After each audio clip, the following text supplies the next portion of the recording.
বাংলাদেশে কোথায় বাড়ি? বাংলাদেশে ঠাকুরগাঁও বাসা। কি রয়েছে বর্তমান বাংলাদেশের পরিস্থিতি? আমি তো ইন্ডিয়া ছিলাম গত 3 দিন হলো, তবে যেটা শুনলাম এখান থেকে যে শেখ হাসিনা নাকি পদত্যাগ করছে, সেনাবাহিনী সেনাপ্রধান দেশকে নিছে, এটা এখানে থেকে শুনলাম। এখন এরপর আর পরিস্থিতি কিছু বলতে পারতেছি না। কি মনে হচ্ছে বাংলাদেশে গিয়ে কি পরিস্থিতির সম্মুখীন হবেন? যেটুকু ফোনে শুনছি বাংলাদেশের পরিস্থিতি ভালো না, সেনাপ্রধান দেশ নিছে, সাধারণ জনগণ খুব ক্ষেপে আছে, পরিস্থিতি ভালো না ফোনে শুনছি যতটুকু।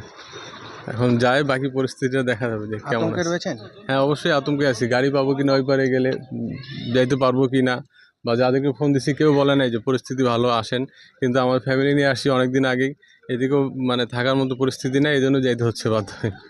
কি চাচ্ছেন আপনারা? বাংলাদেশের শেখ হাসিনার সরকার না যারা বিরোধিতা করছে তাদের সরকার? না, আমাদের ম্যাক্সিমাম পুরো বাংলাদেশে সবাই শেখ হাসিনা সরকার চাচ্ছে না কেউ। ওনারা অনেক দিন থেকেই আছে এবং সব দিক থেকে ওনার উপরেই সবাই ক্ষিপ্ত, তো কেউ চাচ্ছে না। এই জন্যই হয়তো শেখ হাসিনা পদত্যাগ করলে পুরো বাংলাদেশের ম্যাক্সিমাম মানুষই খুশি হবে, শুধু যারা ইন্ডিভিজুয়ালি আওয়ামী লীগ করে এরা বাদে।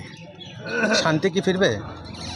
শান্তি ফেরানোর মালিক তো আল্লাহ। বাকি শেখ হাসিনার আমলে আমরা শান্তিতে ছিলাম না, আমরা বাংলাদেশের মানুষ শান্তিতে ছিলাম না।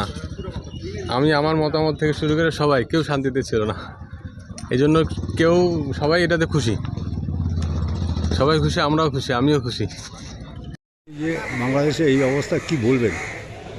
বাংলাদেশের অবস্থা আজকে সকাল থেকে ভয়ানক খারাপ ছিল। আমাদের হেলিপোর্টে কোনো এক্সপোর্ট হয়নি, লোক যাতায়াত ছিল। 3টের পর থেকে পুরোপুরি লোক যাতায়াতটা বন্ধ হয়ে গেছে।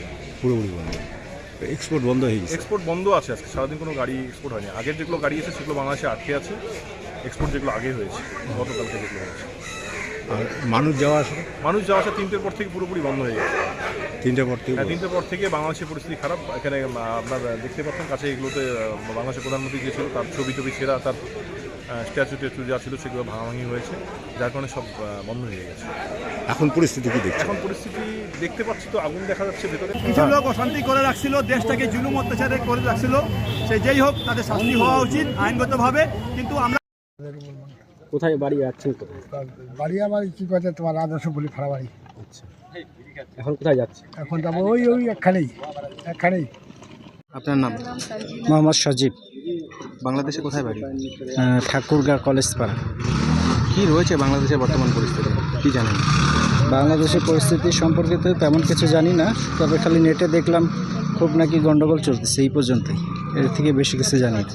দেশে তো ফিরছেন, কতটা আতঙ্কে রয়েছেন? আতঙ্ক তো অবশ্যই, এখন বাসায় যেতে পারবো কি নাই এই। তো বাংলাদেশের বর্তমান যে প্রধানমন্ত্রী তাকে তো ভারতে নিয়ে আসা হলো, বাংলাদেশে শাসন করছে বর্তমানে আর্মি। জি, তো আপনারা কি চাইছেন, কার সরকার থাকুক বাংলাদেশে?